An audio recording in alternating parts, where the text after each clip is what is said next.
Yeah.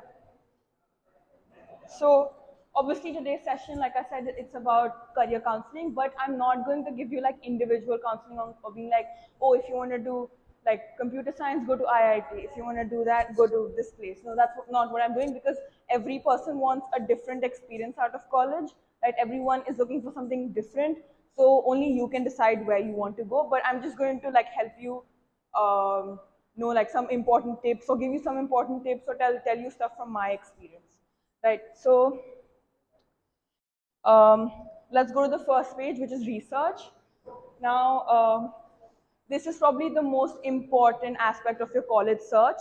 Doing the research is so important, and you should start as early as you can. Like, for example, I started in ninth grade. So from ninth grade, I knew, oh, this is where I want to go. And like, I had a roadmap in front of me of like what exactly to do. And applying to college is actually like, it can get difficult, because you have school and you think, oh, like school is more important, but actually like setting that time aside for your college research is equally, even like I think I would say a little bit more important, because that's going to decide where you go for the next 4 years and where you go after that for the rest of your life. So college is practically the first step you're taking towards your career or towards your professional life. So it's so important to be aware of all the different options so that you can make a good decision. It's very important that you don't regret this decision later in life. Okay. Yeah. So, like I said, there's no one solution fits all for college. Only you will know what path is right for you, right? For example, yeah.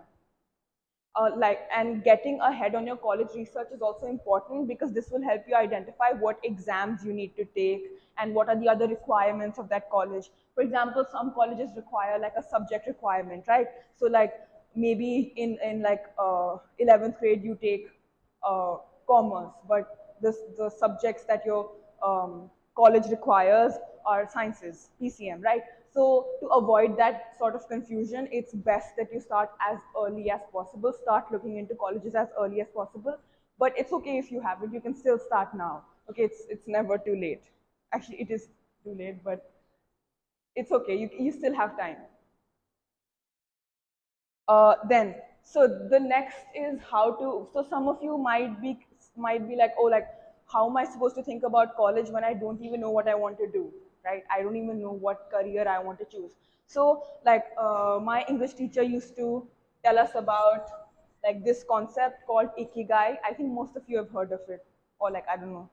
It's a very famous book also, ikigai. So it's like a Japanese concept that basically tells you what. Sorry. What of life, purpose of life, and stuff like that, right? So the ikigai approach basically suggests, so these are like, so you should do what you love to do,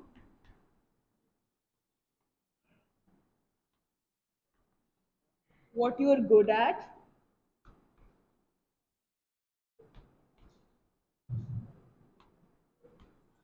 then what you love to do, what you're good at, what you can charge money for,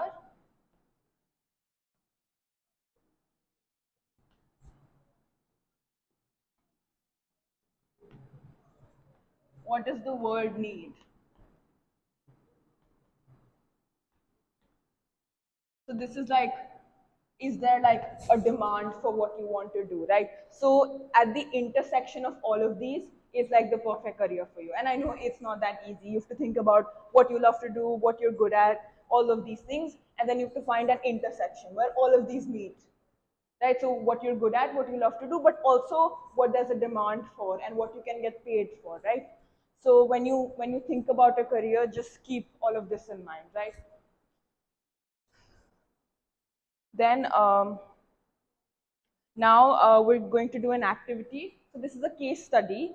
The question is, Sanjana wants to pursue BTech, but she doesn't want to give the JEE exam. Maybe she thinks like she cannot do it or something like that, and she does not want to give the JEE exam, and she does not want to waste so many years of her life studying for an exam that she thinks she will not even be able to clear. Right? So this is a hypothetical situation. Let's just imagine this is happening. Is there another way she can do this while staying in India? Like she wants to stay in India, she wants to do BTech, but she doesn't want to give the JEE exam. Can you search and find some other college or some other colleges for her which do not require a JE exam but they're in India, right? So do that. So find a college in India that provides BTech without the JE entrance exam. Okay? Yeah. So you just have to Google sorry. Yeah. There's also Laksha. I don't know if you've heard of it.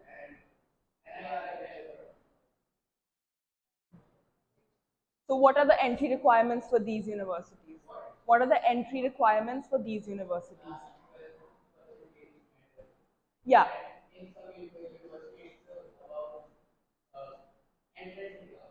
Yeah, some universities have their own entrance exam. I think even BITS Pilani, which is such a good university, BITS Pilani for BTech, it's so good and it has a separate exam, BITSAT. So there are good universities that you can go to even without doing the G, like a JEE. I'm not saying that don't do the JEE. I'm just saying this is an option you can consider, right? So it's all up to you. But for the rest of you, were you able to find a college? Try to find a college. Just search for like colleges that do not require JEE in India for BTech. I just want you to like search and find the college. Okay, yes, that's enough from you. I think we should also give them a chance to search. Also, another tool that you can use is you don't require JEE for that. Oh, okay. So that's more. Okay, yeah, that's also kind of BTech. Yeah. So if you're trying to use ChatGPT, you will notice that ChatGPT does not have like current data. It only has like past data, right? That's the problem of ChatGPT. So instead, you can use something called Perplexity.ai. So this is like ChatGPT, but what it also has is it can give you statistics and current news. So it updates in real time, but ChatGPT does not update in real time. So if you want to use ChatGPT, like I would suggest you use Perplexity.ai instead. Okay. Yeah, Sanjana has enough choices. Sanjana has enough choices now. Okay. Sorry? Amity University for BTech. Do you think it's a good school for BTech? Okay, if you're not able to look for a way to look for that college, just let me know. Just raise your hands. If you're not able to like search for it, then I can help you. Because this is very important. This is how you will search for yourself, right? Right now you're looking for Sanjana, but later I want you to look for like colleges like this for yourself, right? So if you're not able to search, just call me. Do you want help? Okay. So on a separate tab, let's try to search colleges in BTech. Sorry, colleges in India. I think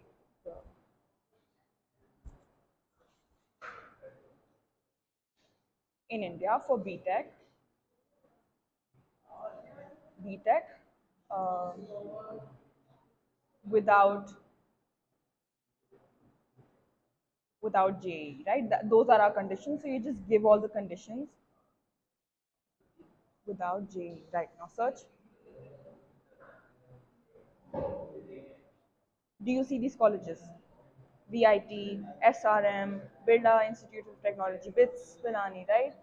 So all of these, do you see like what I'm trying to ask you to do? So you found a college, right? Okay, search.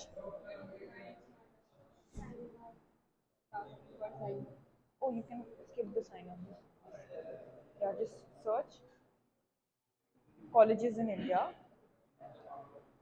or spelling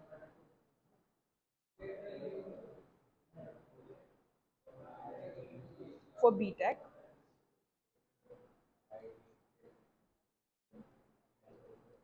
without uh, JEE.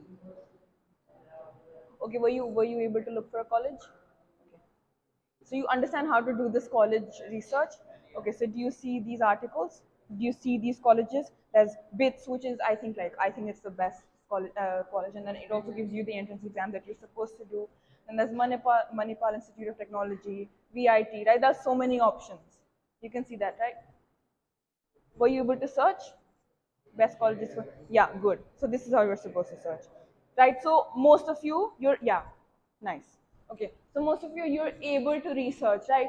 Now, like you did this for Sanjana, you have to do this for yourself. You have to enter your own requirements. Maybe you want to stay in Delhi, right? So colleges in Delhi, that's how you search. And then one thing I would recommend is research on YouTube a lot. On YouTube, you can find people who have gone to those colleges.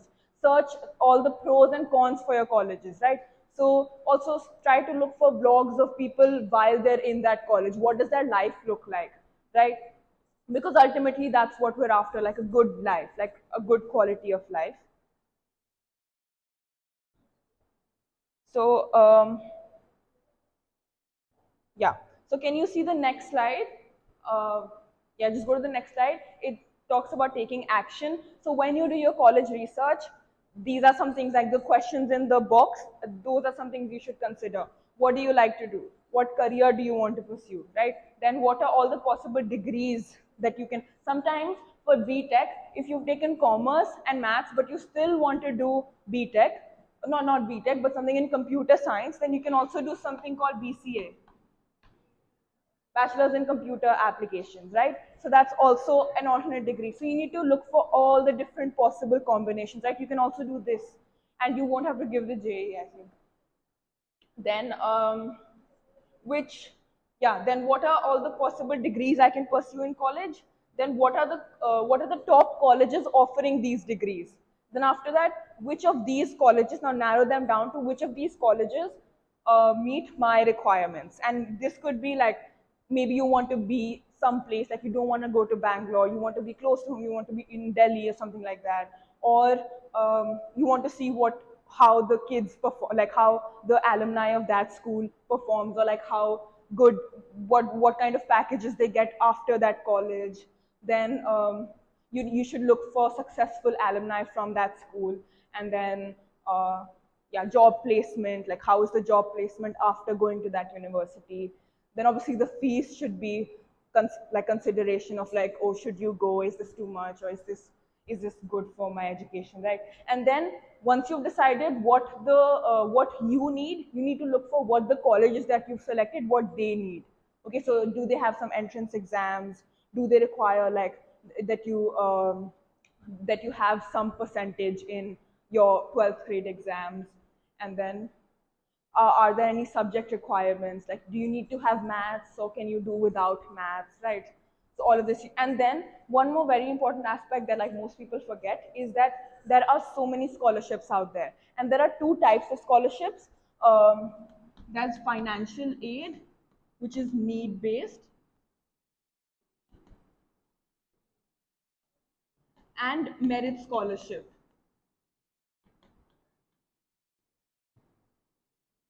Right? So need-based financial aid is when you can prove to the college that you will not be able to pay for this, but you're still a good candidate and they want to consider you. So some colleges provide, most colleges provide, actually some colleges provide need-based financial aid where they will like reduce um, part of your fees so that you can attend that college. And then there's also merit scholarship. Now, if you get a very good percentage, which is more than what the school requires, they can also give you a merit scholarship. And other than the college giving you a merit scholarship, there are also external scholarships. For example, there are so many scholarships for women specifically who are pursuing BTech. So, the government wants to encourage more women in STEM. So there are so many like scholarships apart from the college scholarships that are specifically for like women who are going to, or like girls who are going to college for BTech, right? So that's also something you can look at, right? So try to look for these scholarships because they can help you like significantly. Then one thing I want to say is use your contacts. Like you have your subject teachers, right? You know that they've gone to good schools. That's why they're able to teach today. So get to know about their schools. Ask them about their advice because they teach that subject for a living. They know a lot about that subject. They know a lot about all the different colleges. So ask questions. Use your contacts. Ask your cousin sisters, your cousin brothers, your family members, your mother, father, your teacher, ask everyone about your college, right? Maybe someone will have some piece of information. And the more people you ask, the better. And sometimes, but sometimes there can be like this issue of like, if you only take information from one source, it can be biased. Like, maybe like your mother, like your father also did BTech, but in his time, it was a little different, right? So if all your information comes just from your father, there may be like some changes, and then later on you'll be surprised, oh, like, oh, is this how it was supposed to be? Like, I wasn't told about this. So that's why if you want to look for like the most recent and current and like a good source of information from multiple sources, go to YouTube. Okay, because there are a lot of people who've done this and who are doing this right now, and they can give you so much good advice. Then yeah, probably the most important thing is to ask questions. Now this is not just for your college research, but ask questions everywhere. Think about it, you're paying so much for school. Is it for like only for the education? I mean, yeah, the education is what you pay for, but if you're not asking questions, if you're not actively engaging with the teachers, you could have just done it at home. Like, you could have just taken the books and then just studied at home or watched videos. But what is the main like differentiation point of like an education at school and an education at home? It's that, or like an online education, it's that you can ask as many questions as you want, irritate your teachers, like really go to them and keep drilling them for questions, because that's what they're here for. Like, pura paisa vasool karo, so just go to them, just keep asking questions. And like, in general, like, I've noticed that sometimes if there's like someone I don't know that well, but I just want to start a random conversation, like, because I love meeting new people, right? So there's so much you can learn from just starting a random conversation with a stranger. Like, I remember once I went to give my IELTS, and then I was just sitting, like, waiting for my listening to happen, because you have to sit for a long time because it's individual listening, right? And then I met this like there was this other woman sitting there, and then we just started talking, and turns out she was a doctor at like such a good hospital. Like, I don't know if you've heard about it, but Max Hospital is, right? So she was a doctor from there, and she was like really successful, and she was going to another country because she didn't like the work ethic over here, and she wanted to research, right? So I got to know so much about her, like that this is what she's doing, this is what, like, this is also a possibility that I could do, right? So whenever you can, ask questions. Like, you will learn so much if you're asking questions. Like, right now I'm here, I asked you, like, I've asked you so many times, oh, is there like any question you want to ask me questions, because, like, I may know something that you don't, and then if you ask questions, I'll be able to tell you, right? Then also, so I was reading all your survey responses yesterday, and then I saw someone had written an entrepreneur. They want to be an entrepreneur when they grow up, right? So I don't know who it was. Like, I didn't read the names, but just someone had written an entrepreneur, right? So what are entrepreneurs? Entrepreneurs are just people who answer the right questions, right? Like, how can I make money off of this? How can I create a solution for this problem that no one has looked at, right? So if you need to get ahead in life, you need to ask questions. And okay, let me give you an example. So there was, like, in my class, there was a student who, oh my God, we were so irritated with him because he used to ask so many questions. Like, he would just not stop. And some of his questions were so stupid. And we all used to like laugh at him because, like, why does he ask so many questions, right? But then, he went to UPenn, which is an Ivy League. So he, like, I don't know if you've heard of it. So UPenn is the university in US that produces like the most amount of billionaires, and it's very hard to get into. It has like a 3% acceptance rate, and he went to UPenn. Okay, so like like, I've seen that people who are curious, people who ask questions, generally get ahead in life, right? Um, yeah. So that's all. Then, now once you're at college, there are some like mistakes that I want you to avoid, that I've like researched on YouTube. And then, because I have also researched a lot about this, right? Because when I wanted to do computer science, obviously there's a lot of research you need to do. And because like no one around me had done BTech, like no one in my family has done BTech, or um, like they have, no one in my family has even gotten a college degree yet. So basically I had to do a lot of research, right, on my own. And so this is what these are some like mistakes that I found that you can avoid. So first of all, Once you get to college, that's not the end.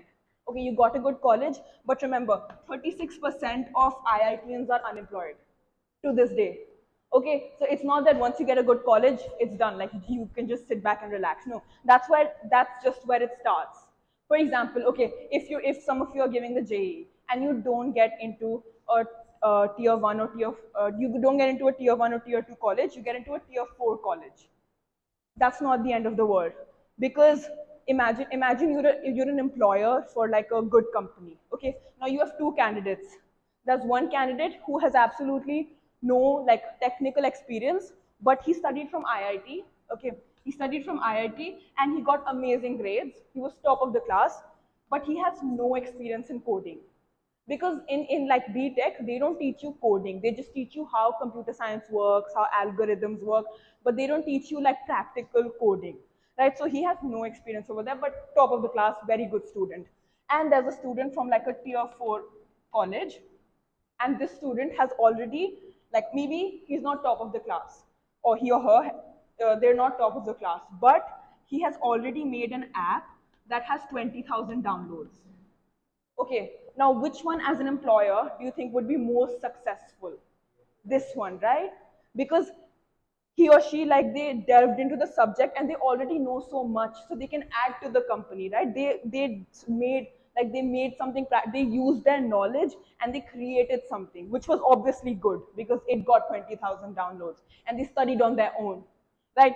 And so this, basically, you want to become this type, like not the tier 4, but you want to become this type of a BTech student, right? So just even when you're at college, don't like be like, oh, I've gotten into a good college, like that's nothing I need to know. No. And also one more thing, you utilize all the opportunities of that school.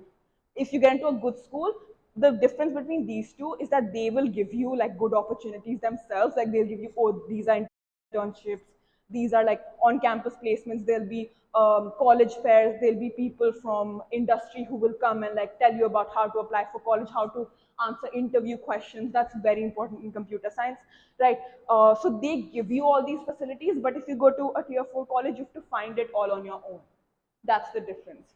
So when you're at college and you're paying so much, utilize all the resources they have. Go to their labs, ask their teachers questions, and go apply for internships, right? Like, you should get your money's worth, basically, again. Um, then another thing is network. Now, networking is so important because imagine, like, even with your friends at school, they're going to do different things, right? Someone is going to be going to like someone's going to be a doctor, someone's going to be an engineer, someone's going to be a businessman, right? And imagine after so many years, you'll have contacts in all these places. That's so good to know, right? And in college, where there are people in the same field as you who are going to do amazing things in your field, won't it be good to have like people you know that, oh, like, I need help, like, can you do this for me? Or like maybe the company you work at, the CEO is somehow related to, or like another classmate is like a head at that company or head of recruitment at that company. How good will it be, right, for you to know someone who's so successful? And then, so don't leave any opportunity to network. That's really important. Then also network with your teachers, because again, your professors in college, your teachers in school know so much. Imagine how much the professors at your college know about the subject that you're in, because they've already studied so much in that field, and they know about what's happening like currently. They know what's the scene right now, right? Then yeah, do internships, gain experience, and all of that. Okay, that was it for like the career session. Is there any questions? Okay, any questions now? It's okay. You can ask me like personal questions, like questions that are personal to your own like field. And I may not have the answer, but I can, like, research and tell you.